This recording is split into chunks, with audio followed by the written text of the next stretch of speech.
Welcome back, everybody, to another episode of Making Monsters. We're going on. The Bears have now won 3 straight games. They are 4-2.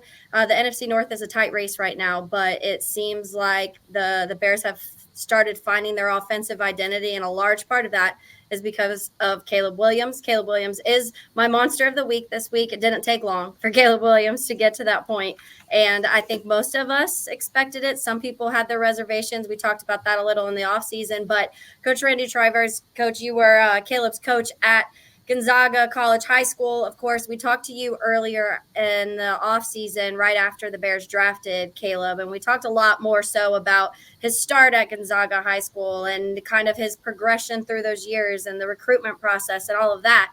So for some that may not have heard that episode or are not familiar with that story, just tell us a little bit about the first time you saw Caleb Williams and what you thought of him even at that point of his young career of playing football. Sure. I mean, Caleb, first of all, thanks again for I'm glad to be here with you here on Making Monsters. But Caleb, it's not hard to, it doesn't take long to figure out that this is a talented person relative to people that he's around. Let's say, so whether that's you're seeing him as a youth league football player, a high school football player, a college football player, now in the NFL, you can see, boy, it doesn't take a genius to figure out this guy has some really, really uniquely gifted athletic gifts, ability. So, so you can see that, but it's the things that when you get around him and you start to kind of see kind of what his rhythms are, what makes him tick, his energy. Then you kind of get a better feel for how and why he is who he is and what he is. And then just the idea of him being the quarterback, that position, and what that means to team sport, again, in a relative sense. So in a youth league, high school, college, the pros, that position is the position that's going to impact your organization, your program, your team in a way differently than any other position. All eyes are on you, whether it's the offensive line, the receivers that are catching the ball, whether it's the defense that's on the sideline, whether it's the coaches, the way that they're going to play design and call plays, the fans, the owner, the GM, the athletic director. I mean, it's that position speaks volumes for all of the things that person, that player brings to the table. So Caleb, he can throw it, he can run it. Obviously, he could always do that well, and has gotten better and better at those things from a skill and fundamental standpoint, velocity, all that, speed, movement. But it's the intangible qualities that a quarterback needs to impact his team. That's the thing that's neat, that's interesting about him. So he's always kind of had that competitiveness, that charisma, that drive, that poise, some of those things that you see him have. That you said, now we're a few games into his NFL's first campaign in the NFL, and you see some of those things sort of coming out in him and how he impacts others around him. I think that's what's most impressive. So he has those natural things that, and I can't say you can't teach those things, but you have to have that sort of the seed there, and then you hope you have different things around it that can help it grow and develop. When we talk about some of those essential qualities of a quarterback and the leadership role that affects and impacts the entire organization. Yeah, I think it's something we've seen a lot of Caleb. When you talk about that competitive edge, it's obviously something that he has. He's had that for probably as long as you can even remember of seeing Caleb. But I think, too, some of the things that pop out to Caleb, to me, that we've noticed even more so within these first 6 weeks of him being a Chicago Bear, is his genuine love, his just genuine love for football, the game of football. And you can tell, not saying that every player in the league doesn't have some sort of love for the game, But certain players take it to the next level, and you really see that with Caleb when his foam background is his football goals and what he wants to achieve for himself on the football field. And you see him light up when he does make one of those big plays in the game that kind of shifts the momentum to the Bears side. You see Caleb's whole just he lights up. You can tell he's having fun out there, and I think that is a big part too, Coach, of what's made Caleb Williams Caleb Williams. Oh yeah, yeah. I mean, so he, it's a really really good word when you talk about his love of the game. So a lot of times players, athletes, they are they're excited and they give a whole lot of their heart in the heat of competition. But the thing that's really interesting about Caleb, and I think that helps him, be that guy that's a little bit better than most at his at what he does, is his passion for the game in terms of how he prepares. So it's one thing to say, okay, now it's the fourth quarter, now I'm ready to play hard, Yeah. or it's the playoff game, or it's the big day, season opener. Now I'm fired up, I'm ready to go. But Caleb does have a genuine and sincere passion about the game of football, and then probably even what's really impressive is is that he has a passion for his teammates. Yeah. So that is that comes out in him. That's what makes him an effective quarterback, and that he does care and love playing for and with his teammates and competing for and with his teammates. And I think that's where guys they want to play. It's reciprocal. They want to play hard for him, which is a it's a great quality to have when you're talking about team success. What are a couple things to you from the time that you first started coaching Caleb Williams yourself to now what you're seeing this product on the what he's being able to do now most recently on the field in the NFL? What do you think are the attributes, some of those things that have just grown the most? Because you've talked about it, he kind of had that already. You could see the talent was there always, and I'm sure those type of things progress throughout. But what to you popped out the most of what Caleb Williams in his career has just gotten better and better at? Yeah, I just think Caleb, so as he continues to move up the ladder, okay, again, from youth ball to high school to college to NFL, there's more and more pressure. There's more and more eyes on you. And there's more and more like opportunity for a misstep, a mishap, so he's under a different type of microscope. He was always under a microscope being, the quarterback at Gonzaga College High School. That's a, around here, that's a pretty big deal. But he could probably drive, an hour away and nobody would recognize him. Now he can't. He's got to get on in the spacecraft to get off the planet to be unrecognized. So it's different. So it's impressive to see how he has the right mindset to handle the ebbs and flow, the ebbs and flows, the ups and downs. So, and that's on and off the field. So it's not that everybody's gonna, so for instance, after this first couple of games, I know the Bears had the first 3 or 4 games, they had a couple of losses. Now they're on a nice streak. But there are people going to doubt you. People they're going to say, oh wow, this guy's supposed to be this and he's not doing this, or we expected this and it's not happening, this and that. And just him having the right demeanor, the right heart and mind to be able to expect those things and be able to handle them without them derailing him, in a way. I think that's very, watching him continue to grow in that area. That's what's really going to handle. It's like football game and life. They're tied together. So it's like in a game, every drive is not going to end in a touchdown. Sometimes it's going to be a 3 and out. How do you handle the 3 and out? How do you handle the 3 and out when it comes to anything you're doing? Sometimes protection breaks down and you get sacked. Sometimes you throw one and it lands in the opposite color jersey's hands.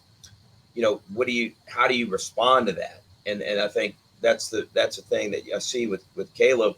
doing really, really well with just keeping his poise, handling adversity, knowing that, it's not going to be everybody that's patting you on the back. And he is a good way to, help to fuel and motivate himself, with some of those things that maybe don't, that we don't love, whether it's a fan booing, or it's a media person doubting, or it's a defensive lineman coming and trying to get me on the ground. Yeah. All of those things are going to be there, and I think he recognizes and realizes the inevitability of challenge coming at him, and he has I can see him growing in that way of continuing to grow and be able to handle the challenges as they continue to keep coming, because that's not going to stop. Yeah. They're going to keep coming at him.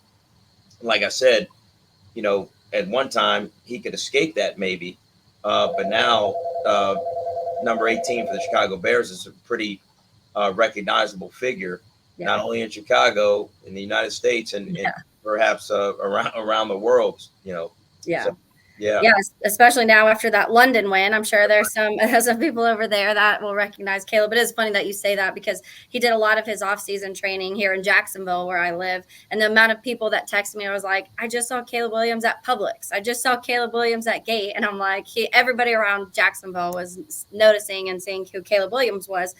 But yeah, I think that when we go through, you mentioned that him just being able to be who he is and always being who he is and not letting certain things kind of get to him is a big part of him too. Everyone kind of jokes about the painted nails. He just did a interview recently about that, of the backstory of it. His mom is a nail tech, does nails. So it kind of started in high school and has continued through that. And I just love that he's like, this is who I am. This is something I've done. This is part of what it is. And I'm going to keep doing it. And moments when you see him turn the ball over, you don't see him get shaken up whatsoever. When he does make a mistake, he comes right back on the field and is able to continue his game. This last week, even against the Jags, those first couple drives didn't go the way they wanted. Then Caleb Williams comes out, and you wouldn't notice that anything went wrong previous, because he's able to just flip that switch of the competitive side of him and just keep all of the noise out, which is definitely positive, because not everybody can do that. When you talk, Coach, about this, let's talk a little bit about this beginning of the year. 6 weeks in, the first 3 weeks, when you go through the numbers, he completed 58% of his passes, just 2 touchdowns, 4 interceptions, 630 yards during that time. Now the last 3 weeks, 74% completion, 7 touchdowns, 1 interception, 687 yards. And people are saying, oh, they haven't played anybody. They haven't played anybody. I don't take that stuff into account. I think this is growth of Caleb, and you're seeing it every single game. You're seeing him get more comfortable in the offenses. You're seeing him form these connections with these wide receivers. You're seeing him, the anticipation, the awareness, all of these things that people told us that maybe Caleb doesn't have this because he was in a Lincoln Riley offense and he could just kind of be wild and play hero ball and whatever. You're seeing him be able to perfect and check all of these boxes of what you want in an NFL quarterback. What have you liked most of his first 6 game start of what Caleb's done on the field? Well, I mean, I think even so, there have been games where he's been statistically outstanding, like most recently, as you pointed out, and then games where, perhaps he was more pedestrian. And but even in those games, there were a couple of those games where, it's about, protecting the football and winning the game. So as much as Caleb is this dynamic player that makes these spectacular plays and can light up the stat sheet in a number of ways, he's all about winning. And so it's more important, and he was like that here. It's more important that the team wins than it is that he throws the ball 40 sometimes and for 300 plus yards, or that he in a different game he might run the ball 20 sometimes and run for 150 200 yards, and that's all nice for you to be happy about your individual performance. But I think and Caleb is very competitive, and he has a high standard for himself, so he knows, man, he wants to perform, and statistics is one way to sort of measure your performance. But he's a bottom line guy in terms of I want to win with my team and for my team. So one thing that I think and I'm sure the Bears players and the organization can feel it. Like he's going to do what it takes, to win and feel great about whatever it takes to win. And that's one thing. Like, so for instance, again, like here at the G, we would talk about, protecting the football, and so you could go out and throw, 7 touchdowns today, but if you throw a couple picks, that could be, that could be it. But if you hit two scores, and and you throw for 150 yards versus 6-7 touchdowns and 500 yards, but you throw the ball in the other hands, so it's about the team, and so I think when you think of how he's maneuvering, of course, team success is going to depend heavily upon him, but he's like I love watching it sort of unfold as the Bears team continues to go through their journey, and Caleb, his impact seems to be increasing. As they're moving, he's moving, and sometimes these things take time for us to have the band, play together, and to have that the right continuity and the right sound and the right tune and all that, and so it's cool to watch, as he continues to impact his teammates, and those guys are out there. And by the way, this is the NFL, so I laugh at anybody that says who they played. I mean, there's a fine line between the best team in the league and the bottom team in the league, and those guys that are on the bottom team in the league are pretty doggone good football players and pretty doggone good football coaches. So there is no there are no gimmies in the NFL, and so what he's doing, you got to credit him and the Bears football team for preparing each week and going out there, and they've been doing really, really well. So I don't people that say, well, who they played, I don't don't buy into that. It's the NFL. Yeah, I agree. A couple more, because I told you I would get you out of here pretty quick. But a few of the specifics from this year, things that popped out to me with Caleb. Number one, when you're talking about him, the team, he's very passionate when it comes to his teammates and things going right. He wants them to be a part of this win also. And he's also a little critical on himself. We saw that this last week, when they were doing the post game after the Bears. He had his best game so far, looked absolutely phenomenal against the Jaguars, did throw a pick. As they're talking about his great performance, the first thing he says is, well, I threw the interception and that was a bad throw by me. And is that how Caleb's always kind of been, in that light of, yes, like I did all of these good things, but I could be better because I did this one thing wrong? Yeah, well, I mean, two things. He is as I said earlier, he is a very, very high standard for himself. So, people can critique him, but it's likely that his standard is higher than anybody else would have for him. And then, the ability, the accountability piece. So one of the big things here, like you see on my sweatshirt hoodie here, the EA. So A for us at Gonzaga, there it is. There's the A. A for us at Gonzaga. Gonzaga stands for accountability. Okay. So it's being accountable, and owning up to whatever it is. Hey, I got a part in this. Winning, losing, good, bad. So to hear him say right away, hey, you know what, that interception is on me, and I got to be better.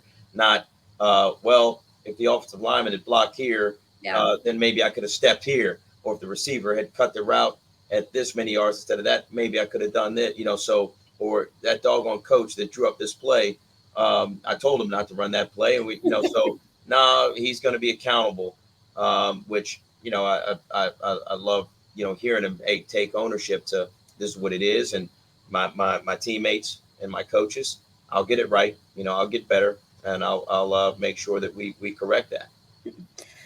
One final thing, because one of the comments that DJ Moore, who obviously we've started to see this connection grow between Caleb Williams and DJ Moore, made a comment jokingly. You can tell they all get along. You can tell the locker room's having a good time right now. You can tell that their personalities mesh in a good way. And he was at the podium and made a comment about Caleb, and they were like, what's kind of changed this last few weeks? This offense seems like it's clicking. And DJ jokingly said, well, Caleb's been kind of bossy lately, and he's not going to let us play the way we've been playing. So we had a team meeting and things changed, and Caleb came back up on the podium later and started laughing. He's like, I wouldn't use bossy as a word, but I did have to kind of vocalize some things. Is Caleb bossy, or is he just that sometimes that bossiness is maybe misconstrued from a leadership mentality?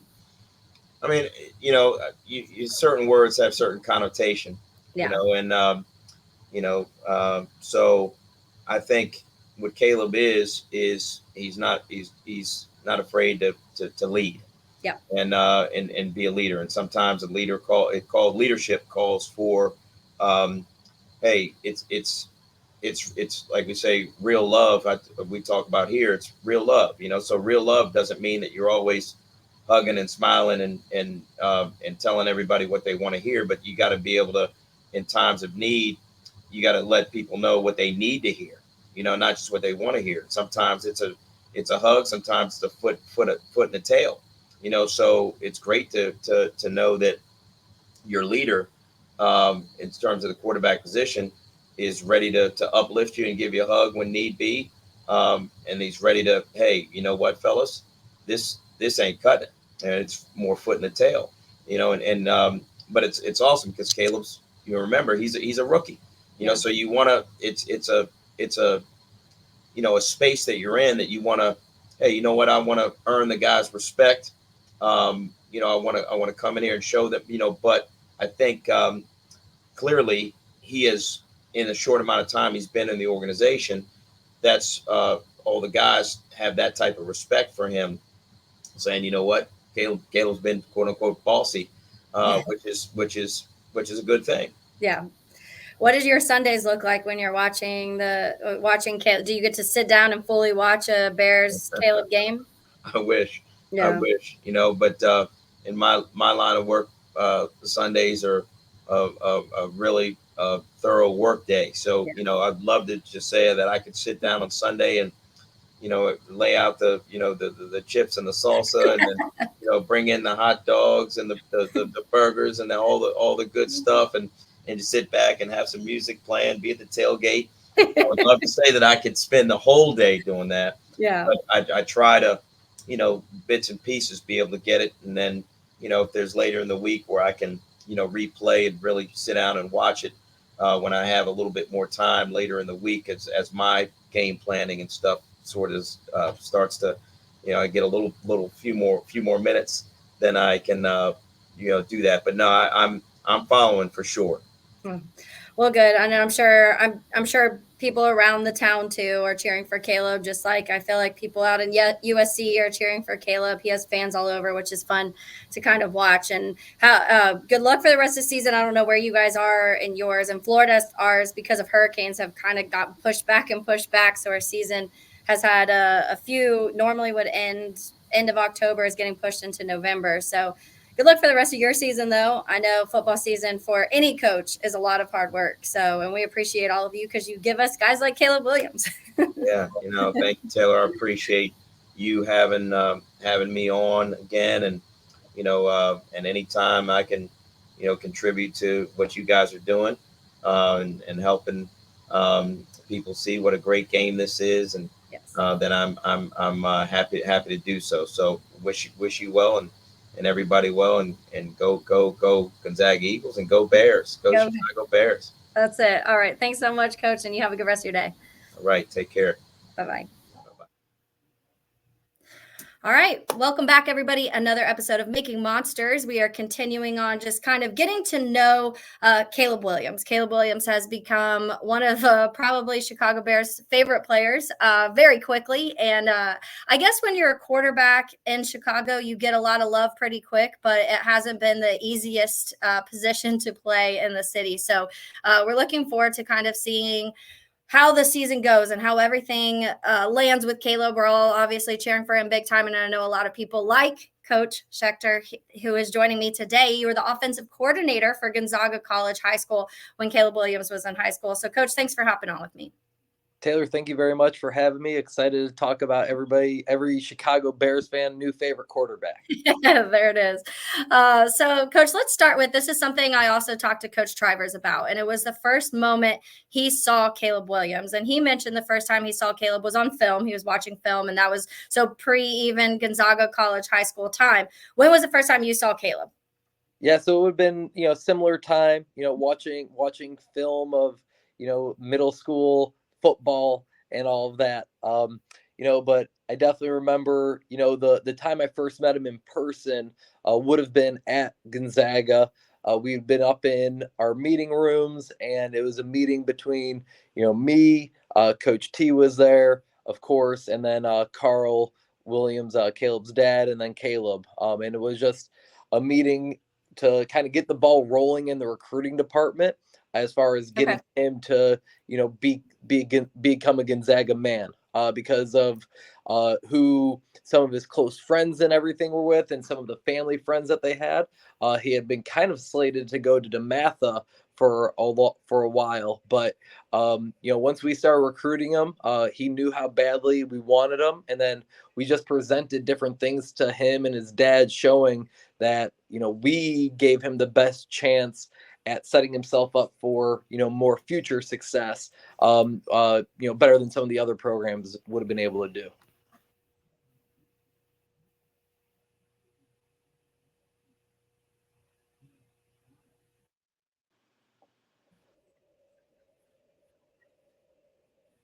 So and this is a question because I know here in Florida, we have weird rules and regulations when it comes to where kids go to school. And I know it also has changed since I've been in high school, which is also 15 years ago. But in my time of high school, you went to school and you played high school football where you lived, the district, it was all mapped out. But now it's kind of, if you want to go play a sport at a different school, you're able to do that. What is the process of that? Is it more of just like there has to be room in that school, some sort of approval process, I'm sure, right? Yeah, great question. So I was actually with Coach Trivers in Florida for 3 years at Leesburg High School before we both went up to Gonzaga together. So interesting little tidbit right there. So Gonzaga is a private school in DC. So because it's private, you could recruit people from all over. Okay. One of our the main rival to Gonzaga is a school called St. John's. Kevin Plant, the owner of Under Armour, went there, and so like our first year when we were at Gonzaga, he donated like $15 million to St. John's, and the next thing you know, they start getting players from Florida and Texas, and their quarterback came from Hawaii and stuff like that. Wow. So our conference was definitely a little bit more of like the Wild West, where you could recruit players from all over. At Gonzaga, we were predominantly, hey, we're going to get kids from DC, we're going to get kids from Maryland, we're going to get kids from Virginia. So we were kind of a classic DMV team, whereas the other schools, I know, DeMatha had some Florida kids on there, Delaware. I think was another place that they got some kids from. St. John's was the one that got them from a lot of different other places. So very different than just like normal public schools. Where I'm at now, Libertyville High School. We're a public school, and if you live in Libertyville, boom, that's where you're going. Unless you want to go to a private school. I know in Texas, California, even Florida, it's a little bit more school choice, and you can kind of get waivers and go to other places, but in Illinois it's not quite like that. And then the private school the private schools in the DMV, Gonzaga in one of them, that's where you could literally you're recruiting middle school kids. Now they have to still get in the school, so like Gonzaga's academics, that's where Gonzaga really hangs its hat. So each year Gonzaga has about 1,000 boys applying for the 250 spots that they have in each class. So it's not an easy school to get into. It's high, the academic rigor, the importance that they place on the academics. We would get lucky if we got 10 football players off of the list that we would turn in. Whereas, the other schools, they could get basically whoever they wanted as long as had a pulse and a test score, which made it difficult for us to compete. But that also, that was part of the plan that I know was important to Caleb and his dad, was that Caleb's going to go to a highly academic school. He's going to be pushed on the academic side of things, so that way when he went to college, A, he was going to be prepared, and B, college was probably going to be easier than what he was dealing with at Gonzaga when he was in high school. Yeah, we have a school. I'm in Jacksonville, and Bowles is kind of similar. Mac Jones went to Bowles. Chipper Jones went to Bowles. A similar kind of aspect to what Gonzaga sounds like. So going back to Caleb Williams, because that's what we're here to talk about is Caleb. And so when you were talking about watching film of Caleb Williams, and this is middle school film, what are you looking for from middle school kids? And is it traits? Is it size? Is it, I'm sure, a combination of all of it. So what exactly are you looking for, and what did you see in Caleb even at that time? So that's, it's really easy to see talent. And so like his talent jumped off the video right away. He was making throws as a middle schooler that very few middle schoolers are able to make, being a, he's playing on high school field, so those hashes are really, really wide. So being able to throw the ball from, the left hash all the way to the numbers on the right on like an intermediate route, like you saw that as a middle schooler that he was doing that on film. And, I'd coach high school ball for a while at that point. And, I would have freshmen and sophomore quarterbacks who they would struggle making a field curl throw because they didn't have the talent or the arm strength or whatever, but he's doing it no problem as an eighth grader. You also saw, his ability to run, make people miss, just improv and be a really good athlete. And the thing with middle schoolers is the oldest kid tends to look like he's the best kid because he's just the most developed out of all of them. So you just have to do a good job of trying to be able to project forward of what's going to happen. So, when you saw Caleb and then you saw his dad, Carl, you're like, all right, he's still growing. Like he's got some more room to grow and blossom in the size department. And then, you just have to weigh in. All right, is this like more of a finished product? Like he was just like an early developer and everything, but you could see with Caleb, there are still things that he can improve upon technique wise that will improve his game. But as far as like the athleticism and the talent, that just jumped off the screen. And that's like a trait that you're obviously looking for as a coach. Like give me the guy the most athletic, the guy who makes people miss, and the guy who can throw a laser beam. Those are pretty easy things to see on film. But it's what happened after that really matters.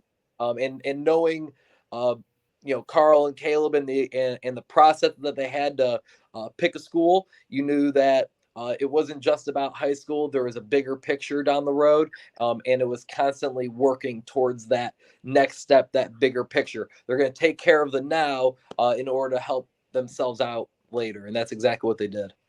Let's talk about the personality a little bit, because it's something we've grown to get to know from Caleb. There was a lot of kind of criticism coming out of USC at first, and Bears fans relished in it for a little bit. And then you start watching interviews and you see how he was at the combine on all of these different things. You see him texting every guy that got drafted onto the Bears on draft day. And you really are like, okay, this guy seems pretty cool. He seems like he's about his teammates. He seems like he's about a winning product, obviously. And everyone says they are, but to really be on that next level and have that mindset, was he like that even at like 14 years old coming into high school? I mean, Caleb has always been Caleb. Like, he's a cool dude, right? And he's able to be cool like that because it's genuine. It's not a facade, not false bravado. He is a upbeat person who cares a lot about other people, and he wants to do the right thing. So when you put all those things together, it's like, yeah, you got a good person right there. And then he's his own person on top of that. He's not afraid to just be himself and be Caleb. And that's where you see like with like the fingernails and stuff like that. Yeah. But you also see it in the excitement, right? Like when he is on the draft stage and he knows he's going to be the first pick. Like it's been done for a long time, but the moment it happens and you see him, like the excitement and the yelling, like that's the other thing. Like Caleb is a very excitable guy for when he does well, but even more so when his teammates are doing well. And that to me is what makes him a great quarterback is, if he could hand the ball off and his team wins, like he'll be super happy about that. If he can go feed his teammates and give them the ball, like he wants to be a distributor, not a ball hog. So that's kind of like how he's always been. I would say the biggest difference that I've seen from when I started with him as a rising 8th grader freshman to now is his comfort level of being in that leadership position. Because when I first met Caleb, he was not somebody who wanted to go and talk in front of everybody. And he had a great quote talking about, like, right now, like the best thing that he can do as a leader of the team right now is to be quiet and listen. And that's kind of what he did as a younger guy. But, I would tell him, you're the quarterback, like you're going to be the face of the team. So you need to start getting used to talking in front of your teammates. Even if it's 5 words, those 5 words are going to matter a lot. So we would have like a freshman camp before the summer began. It was like over a course of multiple Sundays. And every time that there was a chance and opportunity to talk, I would remind him, like, you need to make sure that you say something to these guys because they're all going to be looking at you. And when it's the most important time in a game, in the most important part of your season, and everybody's looking at you, you want to make sure that you've had a lot of sets and reps of being in front of your teammates, and being able to motivate them. And it can't just be like, all of a sudden thing. It needs to be something that you've been about this. And so he, seeing him grow and just become more and more comfortable of being the man in front of everybody, it's been really cool to see. And so that would probably be like the one change. He hasn't changed as a person. He's just been more comfortable in speaking publicly. He has a lot more practice at it now, as well as being a leader, and being a great servant leader for his teammates. Well, and I think it's something we've honestly already seen because I go back to USC Pro Day and the way Keenan Allen showing up to his Pro Day to kind of root him on through this. And this is obviously even knowing he's going to be a Chicago Bear. We all knew, but it wasn't out there yet. And then now you look at Rome Odunze, who the Bears drafted at 9, and like their relationship has always blossomed. So it's this combination of guys that are veterans that have been in the league for a long time and young guys on the Bears who have all kind of rallied around Caleb already. And it's been really fun to watch. And it really, to me, shows the type of leader that he is, because it doesn't always technically seem like he can be that rah-rah guy, but it seems like he's more of that I'm here for you guy. And it's a comment that really pops out to me, Coach, from I believe it was the Combine, and he was talking to Colin Cowherd. Colin Cowherd was kind of talking about all the crazy fun trick plays he did at USC and how much he liked to run the ball. And Caleb was like, I don't want to have to run the ball. Like, I love getting my ball to my weapons. And I love that response because I think it's easy as a quarterback to be like, well, I can do everything. Like, I'll do what I need to win. And to me, I got the vibe of Caleb was like, I want my team to be a part of the win with me. Yeah, 100%. That's who he was as a player throughout. He is very talented, running around with the football.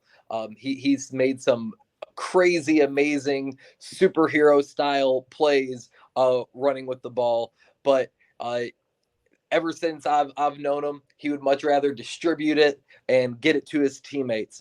He uses running as a last resort, which for me as a quarterback coach, offense coordinator, that's the quarterback that I want. I want the guy who's going to be able to stay in the pocket as long as possible and can get rid of it. The nice thing about Caleb is he has that added element that he has great escapability, improbability, and then if he has to, hey, I gotta take it at this point. Well, Superman always has his cape and he's always fly. I love it. And so let's go back a little bit just to that sophomore year, because we talked about the freshman year, the type of person that he is. Sophomore year, though, already he's getting honors when it comes to the DC Gatorade Quarterback of the Year, Max Preps All-American. So he already in his sophomore season was obviously shining in that district and what he was able to do on the football field. So tell me a little bit from what you saw sophomore year and junior year with Caleb and what you feel like developed and just progressed the most for him to kind of turn him into the quarterback he is right now. So definitely the game of football slowed down for him, meaning like as a freshman, he's playing on varsity. He's a 14, 15-year-old, and he's playing in one of the toughest conferences in the nation. So there would be games where, man, things are happening really, really fast for him.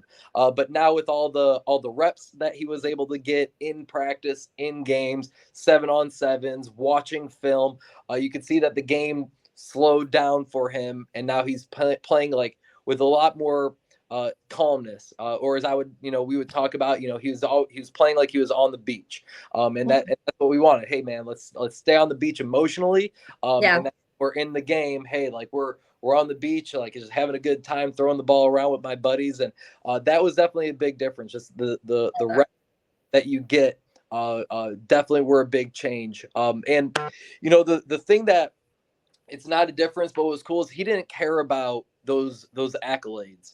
He didn't go camping like a lot of the other quarterbacks do. He didn't go to the rivals and the 247 and all that kind of stuff. Like he didn't care about that. He put all of his eggs in the basket of giving everything to his team. So hey, I'm gonna study and learn more so I can be better for my teammates. I'm gonna train and do all the lifting and everything with my teammates on top of what I'm doing outside of it. Right? I'm going to do private quarterback training, whether it's with his guy Will Hewlett, with Quarterback Factory Chris Basha, or working with me and everything. He was hungry to always eat, as far as he's hungry to always keep getting better, and whether that's on the mental side or the physical side, he was going to do that work. And so biggest change to me from from freshman to sophomore to junior year is with all the reps and all of the work that the game slowed down for him, and he just continually kept becoming a better quarterback versus a talented athlete who was going through the high school and just being dominant because he was better than other people.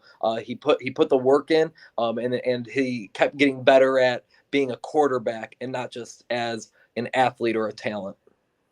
Yeah, and that's one of the things I heard a lot this last offseason. We have a guy that works with me named Denny Thompson who works with Will Hewitt. They have the 6 points here in Jacksonville, and Caleb spent a lot of time here this offseason. And when he first came, because everyone knows I'm a diehard Bears fan, I work for the Jacksonville Jaguars radio station. They all know I'm a Bears fan first. And so every day he would kind of come in and be like, you are going to love this kid. Like, you have no idea. And at first, Justin's still on the team, and I didn't want to just like boot away a quarterback you had. It was a tricky situation. So I was like, okay, like, we'll see. And every day he would come in, Taylor, I promise you're going to love him. And then he would come in and say some more of like the more in-depth quarterback stuff of like the way he releases the ball and the speed.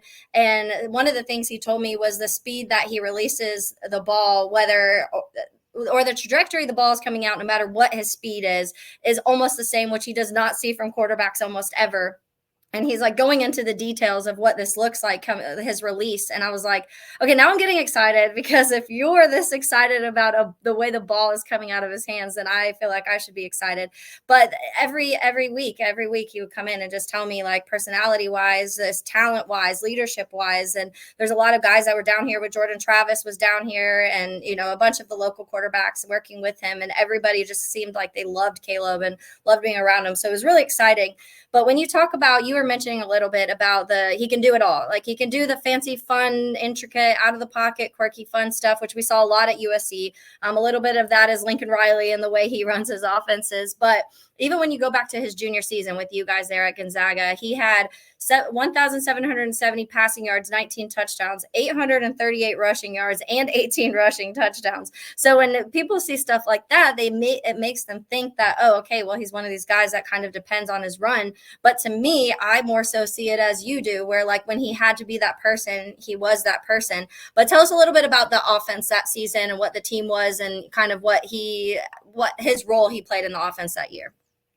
So obviously, he was the focal point of the offense, and a lot of those rushing yards typically came when it was really like he was going to need to be called upon for it. I always tried to save his legs and all those bumps, bruises, and battering for when the games really mattered, which was always, a little bit more towards the end of the season.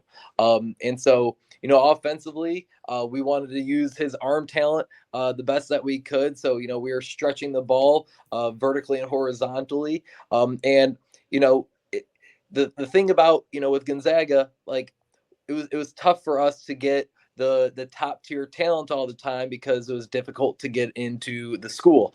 So if you compare, our receiving core, and we had some really good receivers, John Marshall, the guy who caught the Hail Mary in 2018, he played at Navy and he was captain at Navy. Like, that's a heck of a football player. But when you look at the other rosters and you're saying, their receiver is going to go and play Power 5 football and be a receiver, not a defensive player, that's kind of what the opponents had. So, Caleb was able to make a lot of good plays, despite the fact that maybe he didn't have the best group of receivers around him. And so, once again, like he was the focal point where we asked him to do a lot of things, but the thing that Caleb always did the best was protect the football. And I think something that people maybe aren't as aware of when it comes to his gameplay is that he is really good at not putting the ball in peril, and that especially like when in the most important times, he really does not turn the ball over, and tends to make really darn good plays. So if we needed Caleb to air it out 70 yards, he could go do it, no problem, and put it on a dime. But there were some times in some games where we're going to need you to run the ball 25 times this game, and he'd be like, great, I'll do it if that's what we do. Now, hey, he'd rather hand the ball off. But if we said, hey, in order to win, we need you to run the ball, he'd say, boom, put it on my back. I'll do it. Anything for the team. I love it. And that's what, obviously, ball security is a big thing at any level of football. But when you get to the NFL, those turnovers can turn to scores on the opposite end very quickly. And it puts you in a little bit of a hole, which is something we've seen a lot.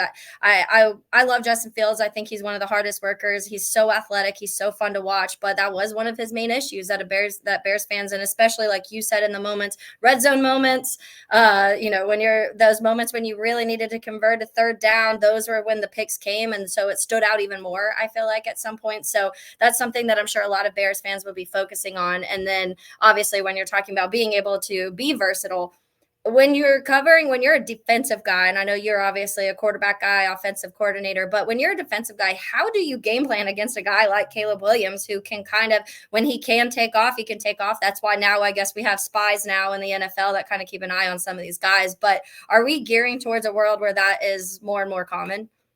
Yeah, I mean, it's a deal where it's like you can't stop them, you can only hope to contain them.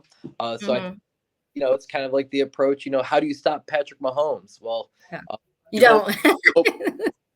Get home, right? You can sack him, before he can get the ball off. And in order to do that, hey, you have to have like a really good defensive line, and be able to put a lot of people out to cover in space. But that's where being able to have a good offensive line and a good running game, that those are like the best friends of a quarterback.